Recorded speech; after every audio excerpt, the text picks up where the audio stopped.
ইব্রাহিম আলাইহিস সালামের নাম দুরূদের মধ্য দিয়ে নবীজি কৃতজ্ঞতা প্রকাশ করে গেলেন, ইব্রাহিম আলাইহিস সালামের সম্মান বাড়াই দিয়ে গেলেন। কারণ তিনি ইব্রাহিম আলাইহিস সালাম আমার নবীর জন্য দোয়া করতেন, আল্লাহ আমার নসলে পাঠাইও, আমার বংশে তুমি আখিরি নবী পাঠাইও, আখিরি নবী পাঠাইও। সবসময়ের জন্য এই দোয়া করতেন। এই জন্য আপনারাও সবসময় দোয়া করবেন, আল্লাহ মউত কালে আমার রসুলের দিদার নসিব করে দিও। ইমাম বুখারী রাহমাতুল্লাহি আলাইহির ইন্তেকাল হয়ে গেল। একটানা 16 বছর পর্যন্ত ওনার কবরের মাটির ভিতর থেকে বেহেশতের ঘ্রাণ আসতে লাগলো। কত বছর? জোরে জোরে না আরো জোরে? 100 কোটি ইমাম বুখারীকে যদি এক জায়গায় দেন, আর রাসূল করিমের আপনা একজন সাহাবীকে যদি আর এক পাল্লায় দেন, ইমাম বুখারী কি সাহাবীর সমান হবে? একসাথে বলতে হবে। কোন সাহাবীর কবর থেকে কি 16 বছর বেহেশতের ঘ্রাণ আসছে কোন প্রমাণ আছে?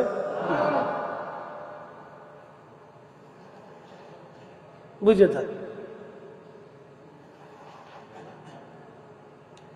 কেন 16 বছর ওনার কবর থেকে ঘ্রাণ আসলো? উনি আল্লাহ রসুলের হাদিসের বিরাট একটা খেদমত করে গেছে। কার হাদিসের? আল্লাহ হাবিবের হাদিস শরীফের বিরাট একটা খেদমত। আল্লাহ নবীর কদমের গোলামির জন্য, নবীর কদমের গোলামির জন্য রাসূল করিমের জবানের পবিত্র কথাকে বিশুদ্ধকরণের মাধ্যমে, সনদের মাধ্যমে সংরক্ষণ করে মুসলিম উম্মাহের যে বিরাট খেদমত উনি করছেন, এই কারণে আল্লাহ পুরস্কার স্বরূপ ওনার কবরটাকে বেহেশতের বাগান বানাই দিয়েছে।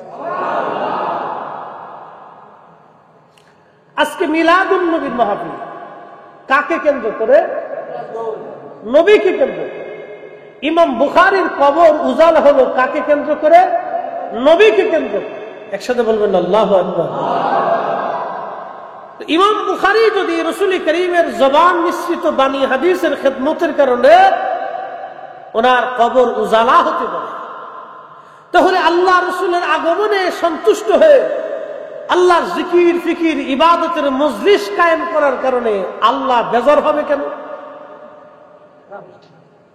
খুব মনোযোগ দিয়ে হাজরাতে ইমামুল আজম আবু হানিফা রাহমাতুল্লাহি আলাইহি যেদিন, ইমাম বুখারীরও বহু বছর আগের একজন ইমাম, ওনার উস্তাদের নাম ইমাম ইব্রাহিম নখী রাহিমাহুল্লাহ, তিনার উস্তাদের নাম হযরত আব্দুল্লাহ ইবনে মাসউদ রাদিয়াল্লাহু আনহু, তিনার উস্তাদের নাম রাহমাতুল লিল আলামিন, আর তিনার উস্তাদের নাম রব্বুল আলামিন। বুঝেন, আল্লাহর ছাত্র আমার নবী, নবীজির ছাত্র হযরত আব্দুল্লাহ ইবনে মাসউদ, তিনার ছাত্র ইমাম ইব্রাহিম নখী রাহিমাহুল্লাহ, তিনার ছাত্র পৃথিবীর সর্বশ্রেষ্ঠ আলেমদের একজন ইমাম আবু হানিফা রাহমাতুল্লাহি আলাইহি।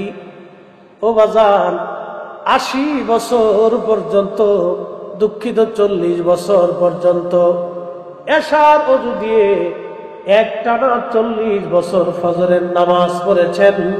তিনি আমাদের মাযহাবের ইমাম। কত বছর? যা কোনো সাহাবীর জীবনের ইতিহাসে নেই, যা কোনো সাহাবীর জীবনের ইতিহাসে নেই, কোন সাহাবীর জীবনের ভিতরে নাই। আমাদের হুজুর গাউসে পাকের জীবনের আমলটাও ছিল, খুবই মনোযোগ দিবেন, যা কোনো সাহাবীর জীবনে নাই। একটানা 40 বছর এশার ওযু দিয়ে ফজর পড়েছেন। এই কথাটা আমি লিখি নাই, বিশ্ববিখ্যাত ইমাম ইবনে কাসির আল বেদায়া ওয়ান নেহার ভিতরে ইমামুল আজম আবু হানিফা রাহিমাহুল্লাহর জীবনী লিখতে যায় তিনি নিজে লিখেছেন, বিশ্ববিখ্যাত ইমাম একটানা 40 বছর এশার যদি ফজরের নামাজ পড়লেন, যা কোন সাহাবীর জীবনের ইতিহাসে নাই। তাহলে যেটা সাহাবী করলো না, নবী করলো না, ইমাম আজম আবু হানিফা করার কারণে বেদাতি হয়ে গেছে।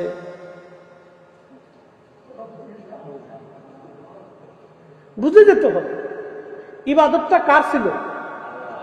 উনি যে 40 বছর ইবাদত করছে, কার ছিল? কোন সাহাবী করে নাই, কিন্তু উনি করছেন কার সন্তুষ্টির জন্য? আমরা মিলাদুন নবী করি কার সন্তুষ্টির জন্য? জোরে বলেন কার? এই মাহফিলে বসে গেছি কার সন্তুষ্টি? এই মিলাদুন নবী উপলক্ষে বাংলাদেশে হাজার হাজার মাহফিল হবে, হাজার হাজার মাহফিলে কোটি কোটি মুসলমান ওয়াজ শুনবে, আমার রাসূলুল্লাহর মহব্বত তাদের অন্তরে আসবে, নবীর সুন্নতের প্রতি তারা ধাবিত হবে, কোরআনের মজলিসে তারা বসবে, সুন্নতের মজলিসে তারা বসবে, জিকিরের মজলিসে বসবে, দোয়ার মজলিসে বসবে। যদি মিলাদুন নবীর মাহফিল না হতো তাহলে কোটি কোটি মুসলমানের নিয়ামত থেকে বঞ্চিত হতো। যারা এর বিরোধিতা করবে তারাই বর্তমান জমানার আযাকিম। কথা বলেন ঠিক না? এগুলি হলো অসুস্থতা, এগুলি হচ্ছে অসুস্থতা। আপনাদেরকে বুঝতে হবে। প্রিয় উপস্থিতি, আমি সূক্ষ্ম একটু পয়েন্ট থেকে আপনাদেরকে বুঝাইলাম, আরো একটু আগায় যাই। বিশ্ববিখ্যাত একজন ইমাম, তিনি ঘুমিয়ে আছেন জান্নাতুল বাকির ভিতরে। তার নাম ইমাম মালিক ইবনে আনাস রাদিয়াল্লাহু আনহু, যার ইমাম মালিকি মাযহাব, যাকে বলা হয় ইমাম মালিক রাহিমাহুল্লাহ, যিনি 80 বছর মদিনাতে কাটিয়েছিলেন, একটা সেকেন্ডের জন্য কোনোদিন জুতা পরেন নাই। আমার দিকে তাকাবে। আমাদেরকে সুস্থ মস্তিষ্কে বুঝতে হবে,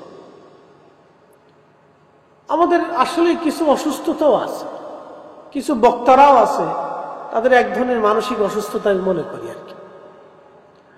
মনোযোগ দিয়ে, ইমাম মালিক রাহিমাহুল্লাহ 80 বছরের জীবনে উনি মদিনাতে কোনোদিন জুতা পরেন নাই। মদিনার হাউদ তো চিনেন, যারা মদিনাতে গেছেন, একটা সীমানা আছে, ওই সীমানার ভিতরে দাজ্জাল ঢুকতে পারবে না। সেটা মদিনা ইউনিভার্সিটি থেকে শুরু করে একবার উহুদ পাহাড়ের শেষ প্রান্ত দিয়ে মদিনার একটা সীমানা আছে। এই মদিনা শরীফের সীমানার ভিতরে দাজ্জাল কখনোই প্রবেশ করতে। বর্তমান সৌদি আরবের বাদশার একটা বাড়ি আছে পাহাড়ের উপরে, ওই পাহাড়টা মদিনার সীমানার বাহিরে চলে গেছে। অর্থাৎ দাজ্জাল ওই পাহাড়ের পাশ দিয়ে আসার চেষ্টা করবে, কিন্তু ফেরেশতারা মদিনা শরীফের চারপাশে পাহারা দিতে থাকবে। দাজ্জাল যখনই আসবে ফেরেশতারা তখনই দাজ্জালকে পিটাবে। আল্লাহু আকবার। তো খুব মনোযোগ দিয়ে, হযরত ইমাম মালিক 80 বছর মদিনা শরীফে জুতা পরলেন না, জুতা পায়ে দিলেন না, থুতু নিক্ষেপ করলেন না। মদিনা শরীফের সীমানার ভিতরে তিনি পায়খানা পেশাব করলেন না। আপনি একটু ফিকির করবেন, চিন্তা করবেন, কত গরম, প্রচন্ড গরমে পায়ের মধ্যে ফুসকা পড়লেও তিনি পায়ে হেঁটে হেঁটে মদিনার সীমানার বাহিরে যাইয়া পেশাব পায়খানা সারতেন। থুতু নিক্ষেপের প্রয়োজন হলে মদিনার মাটির মধ্যে ফেলতেন না। আহা, কত বড় আদব! এখন প্রশ্ন করি, জবাব দিবেন। এই যে কাজগুলি ইমাম মালিক মদিনাতে কখনো করতেন না, এটার একমাত্র কারণ ছিল রসুলের মহাব্বত, নবীকে কেন্দ্র করে। কথা বলেন ঠিক কিনা? আল্লাহর নবীকে কেন্দ্র করে, উদ্দেশ্য করে। ওনাকে প্রশ্ন করা হলো, ও হ্যাঁ ইমাম মালিক, পৃথিবীতে কত বড় বড় আলেম, কত বড় বড় ইমামরা আছেন, তারা আসলো মদিনায় সবাই জুতা পরে, মদিনার ভিতরে সবাই পায়খানা পেশাব ছাড়লো, আপনি কেন মদিনার ভিতরে পেশাব পায়খানা করেন না? ইমাম মালিক রাহিমাহুল্লাহ জবাব দিতেন, দুনিয়ার মানুষে এই জমিনের মাটির ভিতরে এমন একজন মহামানব ঘুমিয়ে আছেন, আল্লাহর নবী যেখানে ঘুমানো, এইখানে আমি ইমাম মালিক কি করে পায়খানা পেশাব ছাড়বো, জুতা পাই দিব? আমি ইমাম মালিকের জীবন থাকতে এটাও হতে পারে না। চিৎকার করে জোরে বলেন আল্লাহু আকবার।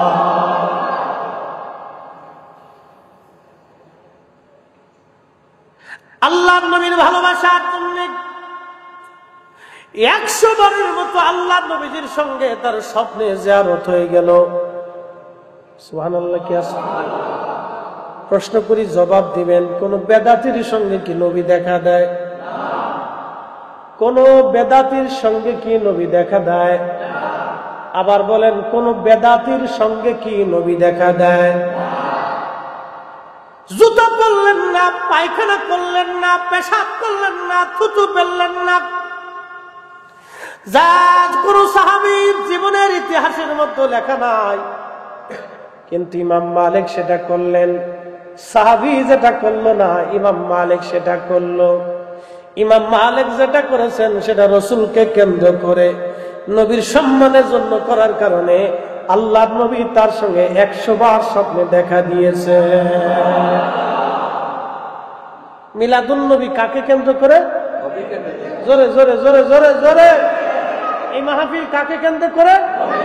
এই মাহফিল কাকে কেন্দ্র করে? বেদাতি হয়ে জাহান্নামে গেলেও আপত্তি নেই। হে মুসলমান চট্টগ্রামবাসী, খুবই মনোযোগ দিয়ে কথাগুলি শুনবেন। আমি যে কথাগুলি বললাম, বিশ্ববিখ্যাত ইমাম হযরত শাহ ওয়ালিউল্লাহ মুহাদ্দিস দেহলভী রাহমাতুল্লাহ আলাইহি, ওনার মতো আলেম কোন মা এই উপমহাদেশে আর দ্বিতীয়টা জন্ম দিতে পারবে না। শাহ সাহেবের মতো মুহাদ্দিস, এই উপমহাদেশের মুহাদ্দিস কুল শিরোমণি শাহ ওয়ালিউল্লাহ মুহাদ্দিস দেহলভী রাহমাতুল্লাহ আলাইহির মতো কোন আলেম এই জমিনে আর কোন মা কোনদিন জন্ম দিতে পারবে না। আদ-দুরুসানিন ফি মুবাশশিরাতিন নবিয়্যিল আমিন, এই কিতাবের মধ্যে তিনি লেখেন, ওনার আব্বা হুজুর বিশ্ববিখ্যাত ওলি এবং মুহাদ্দিস শাহ আব্দুর রহিম মুহাদ্দিস দেহলভী রাহমাতুল্লাহ আলাইহি, ওনার পীর মুর্শিদ হযরত শাইখ আল্লামা আব্দুল্লাহ আকবর আবাদী রাহমাতুল্লাহ আলাইহি, ওনার পীর মুর্শিদ হযরতে শাহ আদম বিন নুরি রাহমাতুল্লাহ আলাইহি, তিনার পীর মুর্শিদ 1000 বছরের মুজাদ্দিদ শাইখুনা ইমামুনা হযরত মুজাদ্দিদ আল ফিসানি সিরহিন্দি রাহমাতুল্লাহ আলাইহি। আল্লাহর মহান ওলি প্রত্যেক বছরে মিলাদুন নবীর মাহফিল করতেন।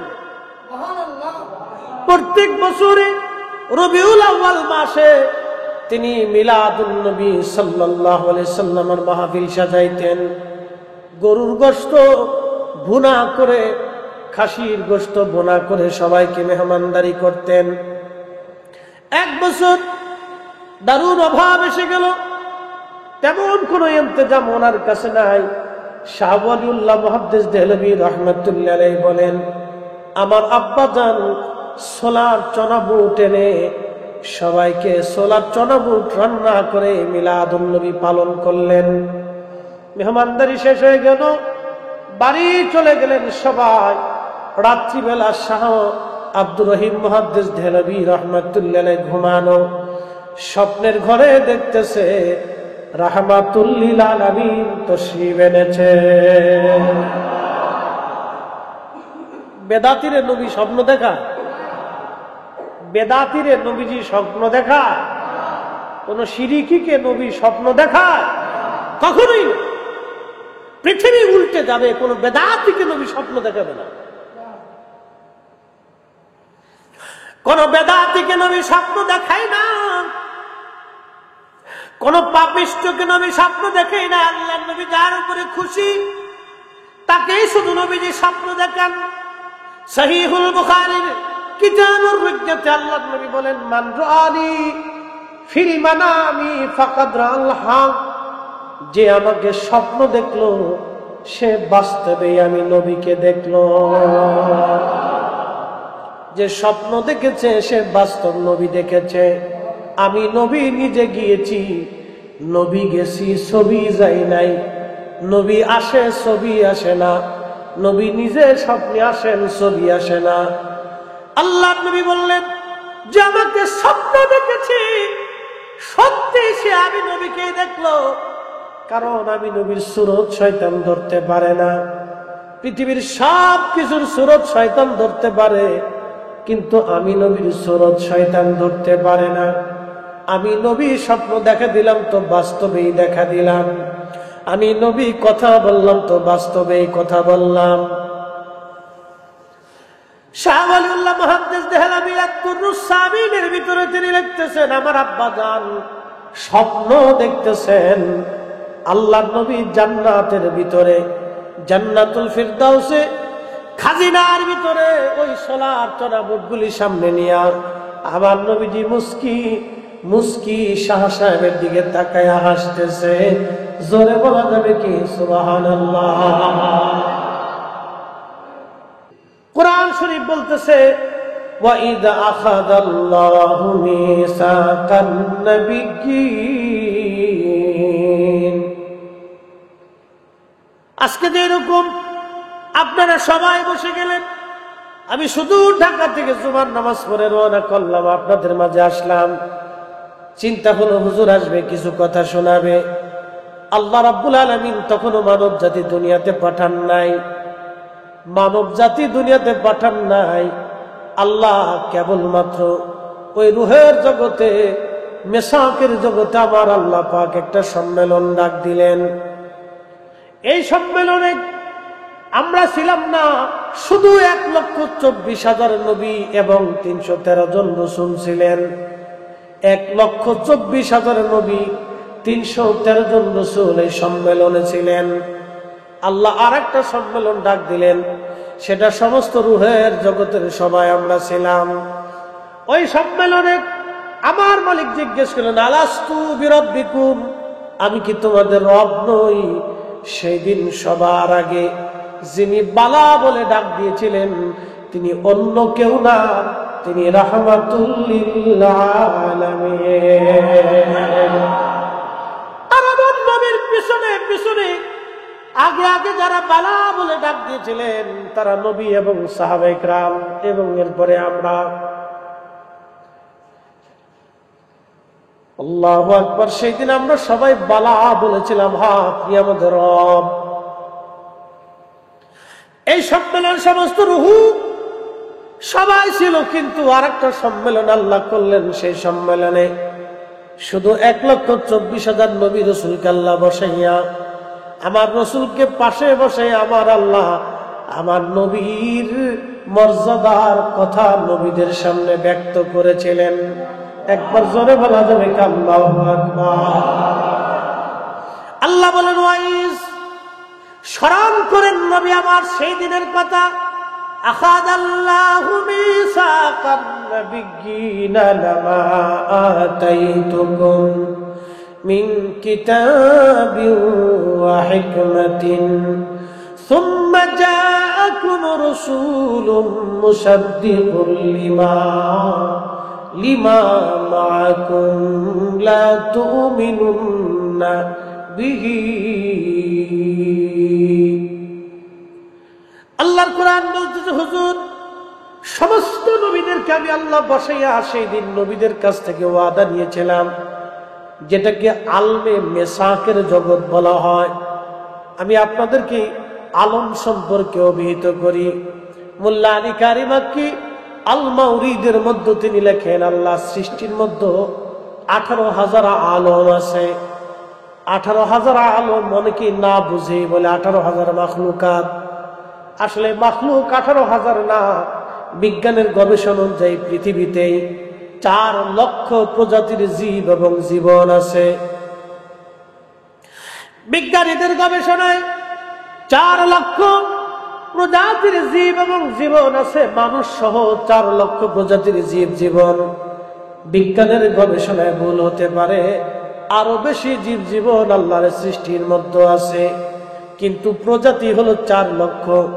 মানুষ, গরু, ছাগল, হাঁস, মুরগি, ভেড়া, বকরি, কুত্তা, বিলাই, যত প্রজাতির জীব জানোয়ার সৃষ্টির মধ্যে আছে সব মিলে 4 লক্ষ প্রজাতির জীব জানোয়ার।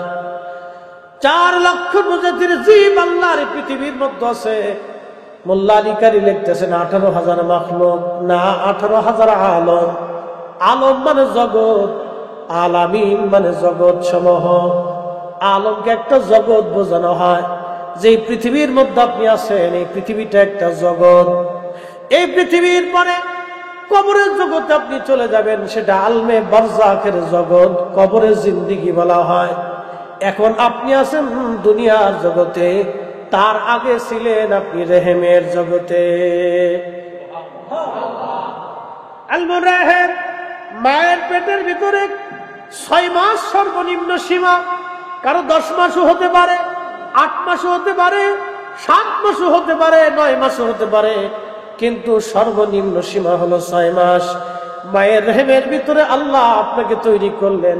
কোরআন বলতেছে বাদা খালকাল ইনসানি মিন তিন, আমি মানব জাতির সৃষ্টির সূচনা করেছি, মাটি থেকে আমি মানুষের সৃষ্টির সূচনা করলাম। সুম্মা জাআলা নাসলাহু মিন সুলালাতিন মিন মাইন মাহিন, এবং মানুষের বংশ বিস্তার করলাম মিন সুলালাতিন মিন মাইন মাহিন, বাবার শরীর থেকে, পৃষ্ঠদেশ থেকে নির্গত এক প্রকারের পানি, মায়ের বক্ষ থেকে নির্গত এক প্রকারের পানি। 2 পানিটাকে আল্লাহ মায়ের আধারে নিরাপদ স্থানে আল্লাহ পাক জমা করলেন। একত্রিত করি আমার রব, আমার আল্লাহ রাব্বুল আলামিন 40 দিন পর্যন্ত এই পানিটাকে মায়ের রেহেমে আল্লাহ রিফাইন করলেন। 40 দিন পর্যন্ত রিফাইন করার পরে পানিটাকে রক্তপিণ্ড বানানো হলো। আল্লাহর কোরআন বলতেছে খালাকাল ইনসানা মিন আলাক, আমি রব্বুল আলামিন রক্তপিণ্ড থেকে মানব জাতি বানাইলাম। খুব মনোযোগ দিয়ে, রক্তপিণ্ড আরো 40 দিন পর্যন্ত মায়ের রেহেমে আল্লাহ রিফাইন করতে লাগলেন। 40 দিন পরে সেটা গোশতখণ্ড হয়ে গেল। গোশতখণ্ড হয়ে যাওয়ার পরে আরো 40 দিন ওই গোশতখণ্ডটাকে রিফাইন করতে করতে করতে করতে আল্লাহ অস্থি বানাইলেন, হাড় বানাইলেন, চোখ বানাইলেন, পেট বানাইলেন, কান বানাইলেন, দেহ বানাইলেন, কলজা, ফ্যাপসা, নাড়ি ভুড়ি, হাত পা সব আল্লাহ দিয়াইলেন। 4 মাস পরে 120 দিন পরে আমার মালিক, আমার আল্লাহ মায়ের রেহেমের ভিতরে আমার জীবন রুহের জগতে ছিলাম, ওই রুহের জগৎ থেকে আনিয়া আল্লাহ মায়ের রেহেমের ভিতরে আমার ঢুকাই দিলেন। আল্লাহ রাব্বুল আলামিন কোরআন শরীফে বললেন, বান্দা আমি এরা তোমাকে সৃষ্টি করলাম মায়ের আধারে, পেটের ভিতরে এক বিশেষ স্থানে, নিরাপদ জায়গা। 4 মাস সময় রুহের জগৎ থেকে আল্লাহ রুহ খানে এনে আপনার দেহ মুবারকে আল্লাহ ফিট করে দিলেন। জোরে বলা যাবে সুবহানাল্লাহ। এই জগতের মালিক কে? আল্লাহ। এখন আসেন, আমরা হিসাবে কয়টা জগৎ পেয়েছি? 1 নম্বর রুহের জগৎ। রুহের জগৎ থেকে আল্লাহ আপনাকে নিয়ে আসলেন রেহেমের জগতে। রেহেমের জগতে যখন আসছেন তখন আপনার 2 মাস, 3 মাস, 4 মাস এই জগতের ভিতরে আল্লাহ আপনাকে লালন পালন করছেন। এই জগৎ থেকে আল্লাহ আপনাকে নিয়ে আসলেন দুনিয়ার জগতে। দুনিয়ার জগতে আল্লাহ আপনাকে স্বাধীনতা দিলেন, এখতিয়ার দিলেন, খিয়ার দিলেন, ইচ্ছা শক্তি দিলেন, স্বাধীনতা দিলেন। তুমি হয় হালালে করো, না হয় হারামে করো, না হয় বেঈমানে করো, হয় নবীকে ভালোবাসো, না হয় দুশমনি করো। তোমাকে আল্লাহ এখতিয়ার দিয়ে দিলেন, আল্লাহ স্বাধীনতা দিয়ে দিলেন। দুনিয়াতে স্বাধীনতা পাইয়া কেউ শিরিক করলো, কেউ আল্লাহ শুধু অংশীদারিত্ব করলো, কেউ আল্লাহকে অস্বীকার করলো, কেউ রসুলকে গালি দিল, আবার কেউ রসুলের জন্য নিজের জীবনকে বিলিয়ে দিল, আবার কেউ আল্লাহর জন্য নিজের জীবনকে কুরবানি করে দিল। কথা বলেন ঠিক কিনা? আল্লাহ বান্দার ইচ্ছার উপর দিয়ে দিলেন, স্বাধীনতা দিলেন। কেন দিলেন? তাও কোরআন আল্লাহ বলতেছে, আল্লাযী খালাকাল মাউতা ওয়াল হায়াতা লিয়াবলুয়াকুম আইয়ুকুম আহসানু আমালা।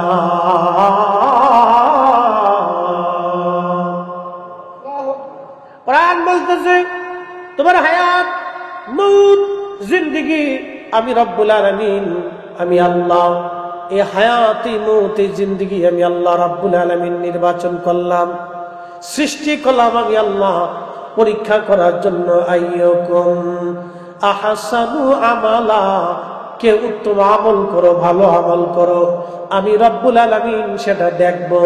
দেখার জন্যই তোমাকে দুনিয়াতে হায়াত এবং মউত আমি আল্লাহ সৃষ্টি করলাম। অ্যাটেনশন, মনোযোগ দেন। হায়াত মউত সৃষ্টি করছে কে? হায়াত মউত সৃষ্টি করছে কে? এই মৃত্যুরও একদিন মৃত্যু হয়ে যাবে। এই যে মরণ, এই মরণেরও একদিন মরণ হয়ে যাবে। মৃত্যুরও আল্লাহ একদিন মৃত্যু দিবেন, সেটা হাসরের মাঠে আল্লাহ মৃত্যুকে মৃত্যু দিয়ে দিবেন। ওই সময় থেকে আর কেউ মৃত্যু হবে না, মরণেরও মরণ হয়ে যাবে। ওই সময় থেকে আল্লাহ আর কারো মৃত্যু আল্লাহ রাব্বুল আলামিন দিবেন না, মৃত্যুর মরণ হবে। আল্লাহ বললেন তোমাদের জীবনে পৃথিবীতে আমি আল্লাহ তোমাদেরকে পাঠাইলাম একটা কারণে, আইয়ুকুম আহসানু আমালা, কে উত্তম আমল করো, ভালো কাজ করো, আমি সেটা দেখব। পৃথিবীর মধ্যে কে ভালো কাজ করো আমি আল্লাহ সেটা দেখব। সেটা দেখার জন্যই আমি রব্বুল আলামিন তোমাদেরকে পাঠাইলাম। খুব মনোযোগ দিয়ে আল্লাহ রাব্বুল আলামিন দুনিয়াতে আমাদেরকে পাঠাইলেন। দেখেন আমাদের হাতে কোনো ক্ষমতা নাই, শক্তি নাই। ওই যে রেহেমের জগতে, রূহের জগতে ছিলাম, আলমে আরফাতে ছিলাম, সেখান থেকে আল্লাহ রেহেমের জগতে আনলেন। রেহেম থেকে আমার আল্লাহ পাক দুনিয়ার জগতে আনলেন। দুনিয়ার জগৎ থেকে আমার আল্লাহ কবরের জগতে নিয়ে যাবেন।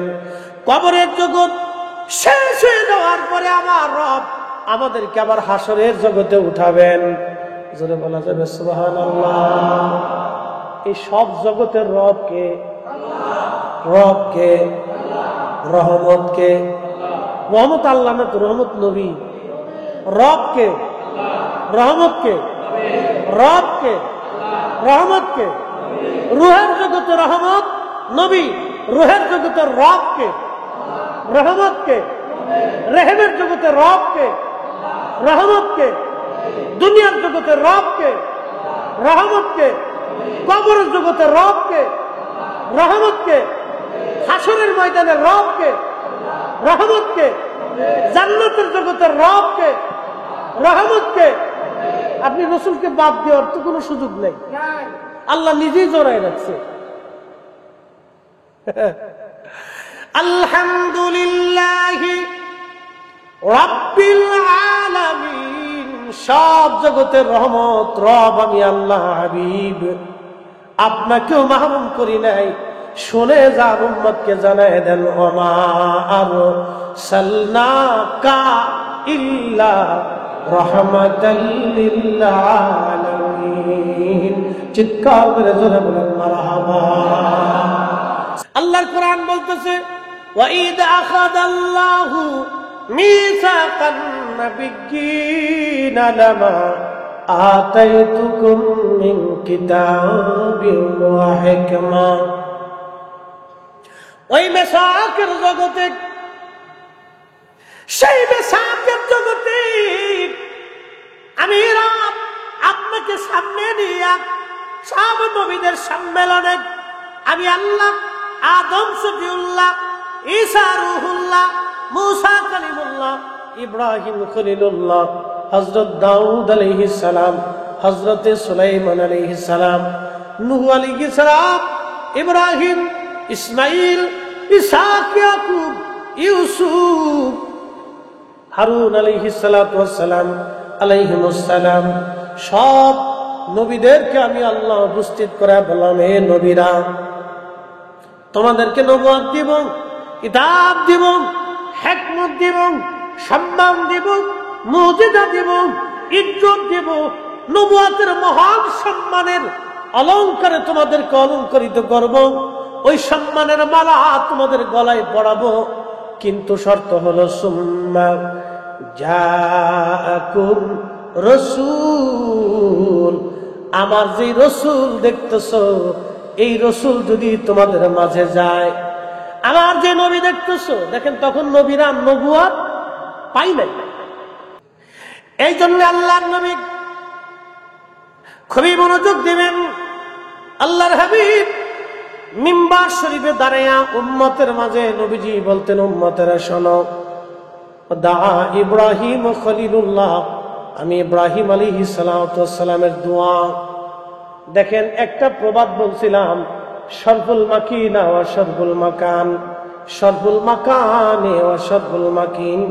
কিছু জায়গার কারণে মানুষের দাম বাড়ে, কিছু মানুষের কারণে জায়গার দাম বাড়ে। হযরত ইব্রাহিম খলিলুল্লাহ যখন দোয়া করতেন, আল্লাহ আপনি দয়া করে আমার নসলে, আমার বংশে আপনি আখিরি নবী রহমাতুল লিল আলামিন রে পাঠাবেন।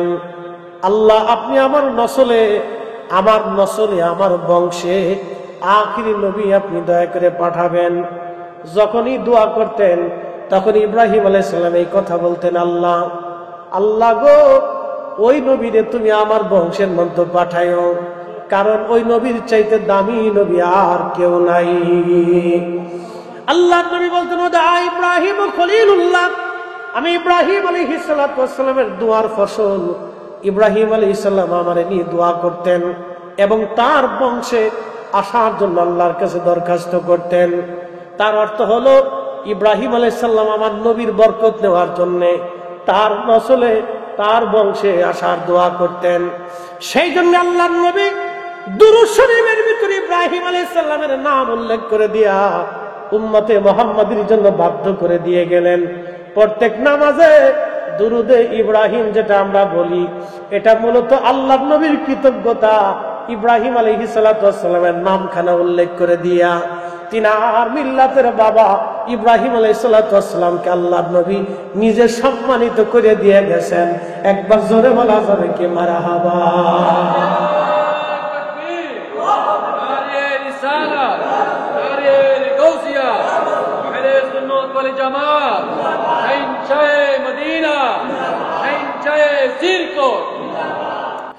ইব্রাহিম আলাইহিস সালামের নাম দুরূদের মধ্য দিয়ে নবীজি কৃতজ্ঞতা প্রকাশ করে গেলেন, ইব্রাহিম আলাইহিস সালামের সম্মান বাড়ায় দিয়ে গেলেন।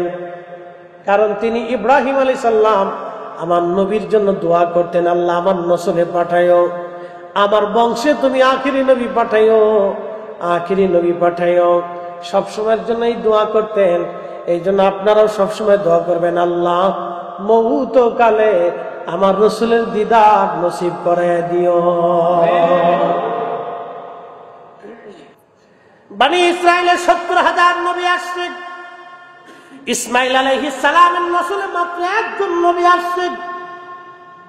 এই জন্য হযরতে ইব্রাহিম আলাইহিস সালাম দোয়া করতেন, আল্লাহ আমার নসলে, আমার বংশে তুমি আখিরি নবী দিয়ে দাও।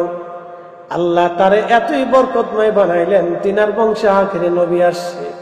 আল্লাহর নবী দুরুদ ইব্রাহিম আমরা যেটা নাম দিয়েছি, এই দুরুদ ইব্রাহিমের ভিতরে আমার নবীজি নিজে ইব্রাহিম আলাইহিস সালামের নাম লিখে দিয়ে গেছেন। যদি আল্লাহর নবী ইব্রাহিম আলাইহিস সালামের নাম ওইখানে না বলতেন, পৃথিবীর কোন আলেমের শক্তি ছিল না ওইখানে ইব্রাহিম আলাইহিস সালামের নাম বসাই দেবে। কথা কোন ঠিক কিনা? এই জন্য আল্লাহ রাসূল বলতেন, দা ইব্রাহিম আলাইহিস সালাম, আমি ইব্রাহিমের দোয়া।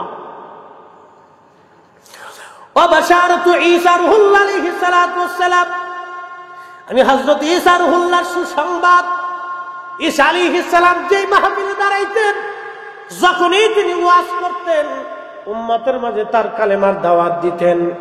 ওই কালেমার দাওয়াত দেওয়ার সঙ্গে সঙ্গে ঈসা আলাইহিস সালাম আমার নবীর কালেমার দাওয়াত দিতেন আর বলতেন, আমার উম্মতেরা তোমরা শোনো, আমার পরেই একজন নবী দুনিয়াতে আসবেন, আমার পরে একজন নবী দুনিয়াতে আসবেন, তিনি সর্বশ্রেষ্ঠ নবী, শেষ নবী মুহাম্মাদুর রাসূলুল্লাহ সাল্লাল্লাহু আলাইহি ওয়াসাল্লাম। চিৎকার করে জোরে বলেন মারহাবা।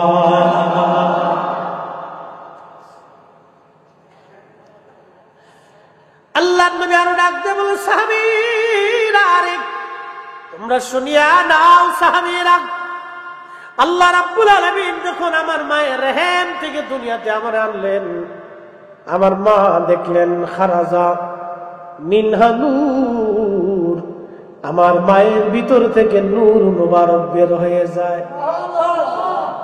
জোরে জোরে কি মুবারক? জোরে বলেন কি কি বের হয়? নবী নিজে বলতেছেন, আমি মার থেকে আসার সময় মা দেখছে নূর। শুধু নূর দেখেনি নাই, নূরের আলোতে সিরিয়ার রাজপ্রাসাদ, শামের প্রাসাদ, কুসুর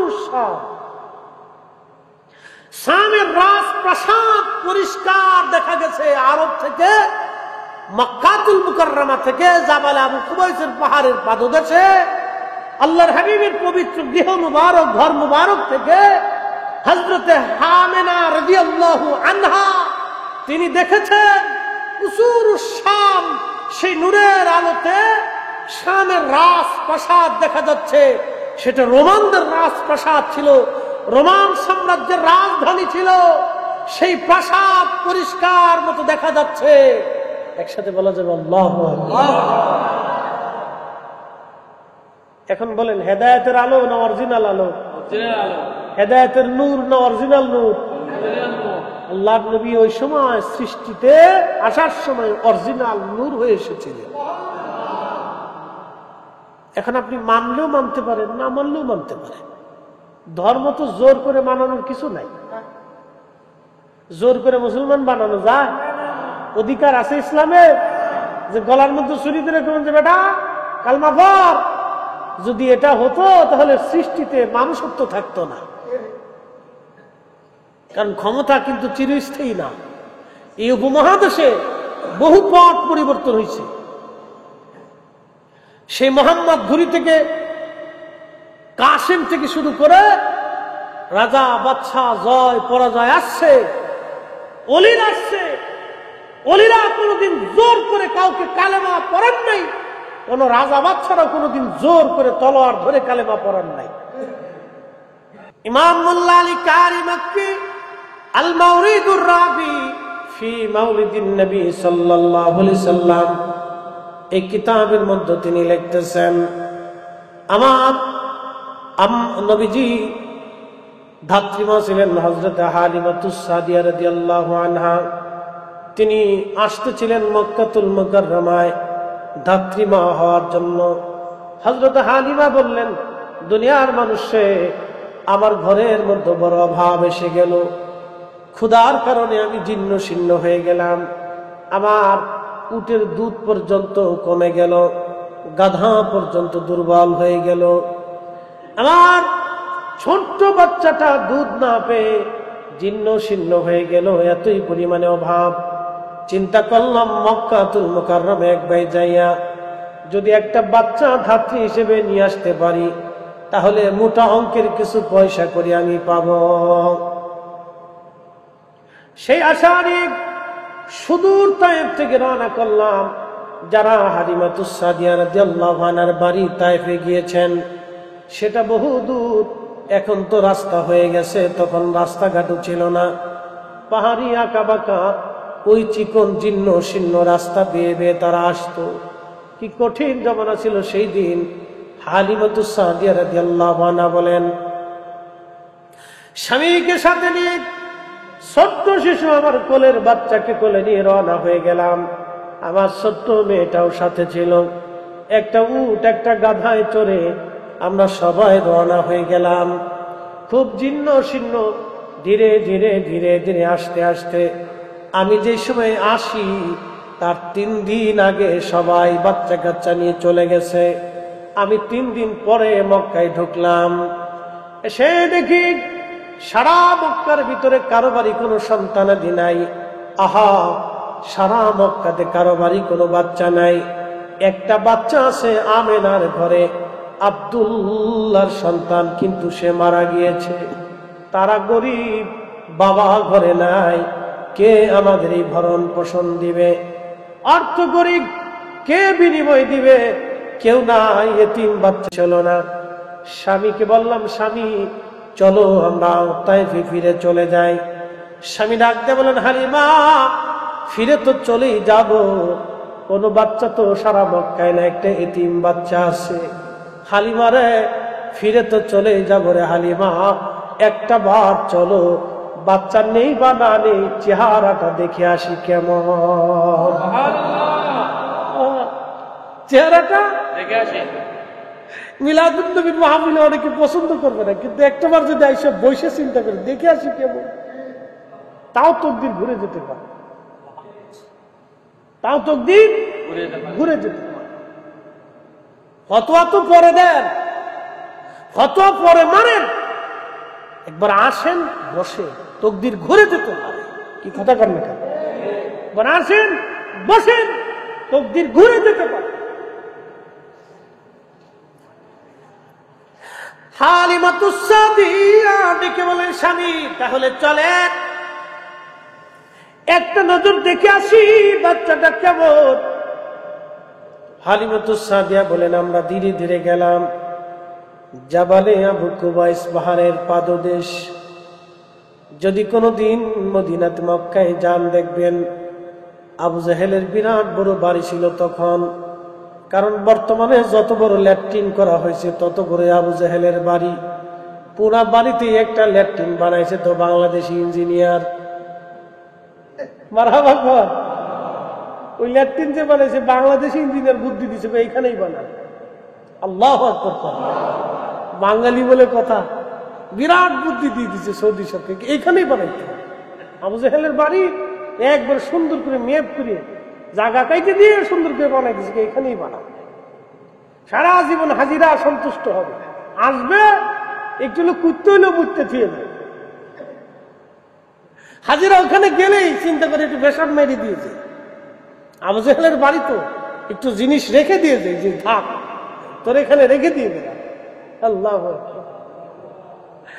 খুব মনোযোগ দিয়ে হাজির এখানে গেলেন, পেশাব পায়খানা সারে আবু জাহেলের বাড়ি, তারই অদূরে ডান দিকে তাকাবেন, এখন বর্তমানে লাইব্রেরি, আল্লাহ নবীর বেলাদাতের ঘর, নবীজির জন্মস্থান, জন্ম মুবারকের জায়গা, আগমনের জায়গা।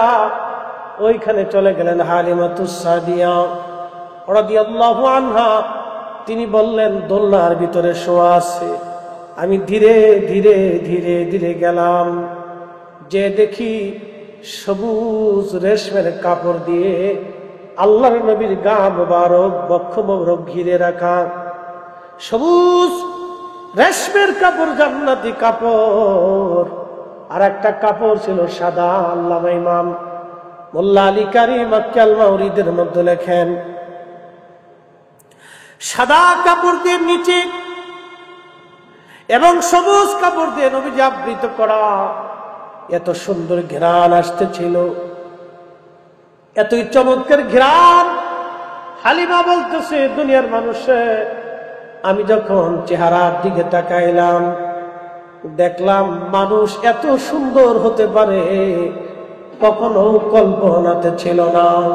একবার জোরে বলা যাবে কি, ইয়া রাসূলুল্লাহ।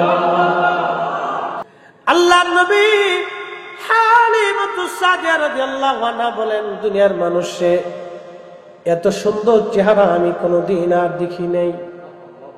চেহারা খানা দেখার পরে আমি ওই নবীর মায়ায় পড়ে গেলাম, আমি রাসূলের মহব্বতে, ভালোবাসায় আমি আবদ্ধ হয়ে গেলাম। স্বামীরে বললাম, স্বামী পয়সা দাও বা না দাও, পাই বা না পাই, এই সন্তান না নিয়ে আমি যাব না।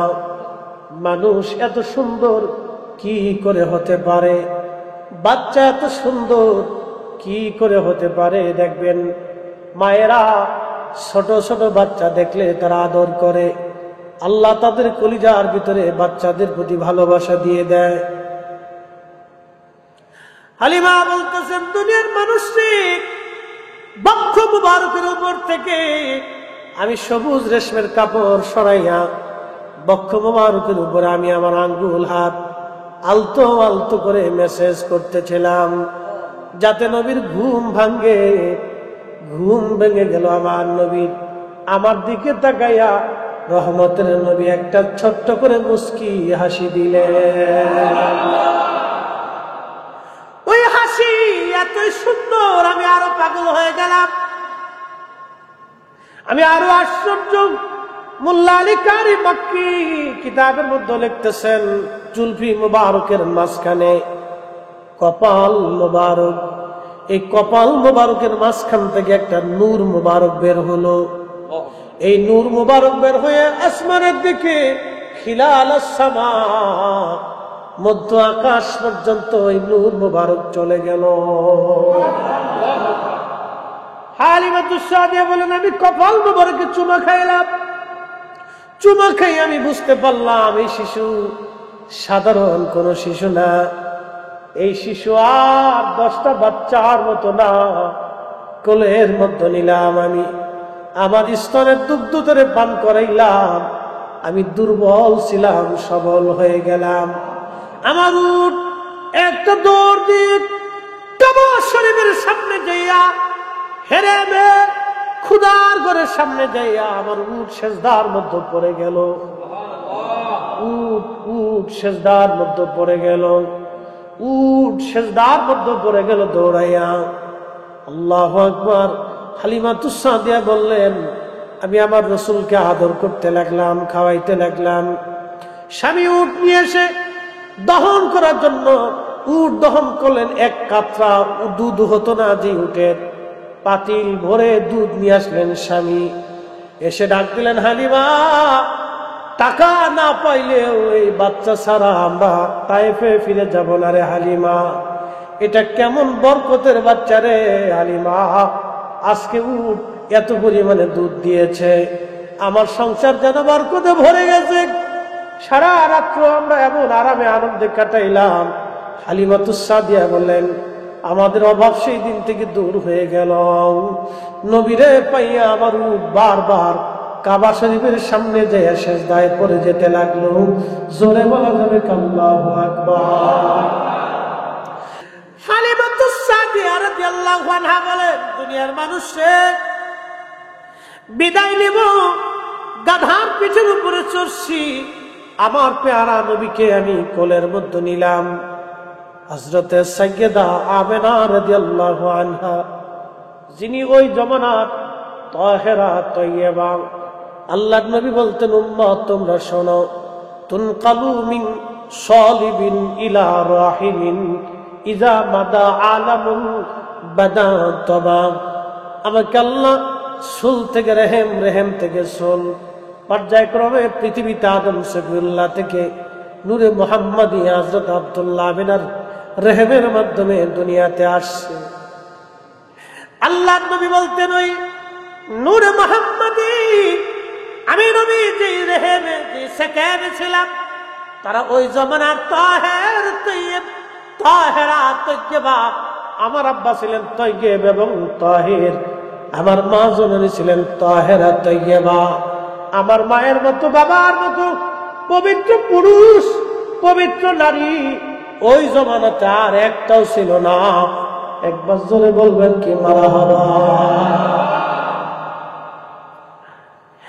আমার আব্বার মতো তাহির এবং তাইয়্যিব না শিরিক, কোনদিন কোন মূর্তির সামনে মাথা নত করেন নাই, কোন পাথরের সামনে মাথা নত করেন নাই। এক আল্লাহ ব্যতীত দ্বিতীয় খুদায় বিশ্বাসী ছিলেন না আমার আব্বা এবং আম্মা।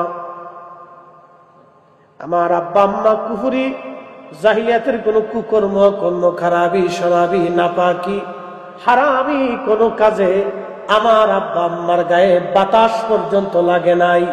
সুবহানাল্লাহ বলবে। কত পবিত্র ছিলেন তার। হযরতে জিবরাইল আমিনকে আল্লাহর নবী ডাক দিয়ে বললেন, জিবরাইল, 4টে জিনিস আমার বান্দার জন্য নিযুক্ত করে দাও। 1 নম্বর, তুমি নিযুক্ত করবা বান্দার হায়াত, কতদিন সে পৃথিবীতে বেঁচে থাকবে।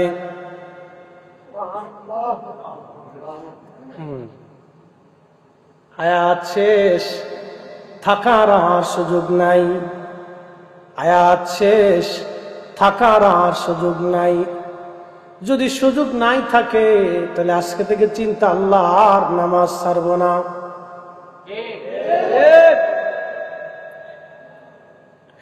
যদি এই চিন্তা হয় আল্লাহ কোন সময় মৃত্যু, তাহলে সুদ ঘুষ অন্যায় এইগুলি আর করা যাবে না, ফিরে চলে আসতে হবে আল্লাহর দিকে।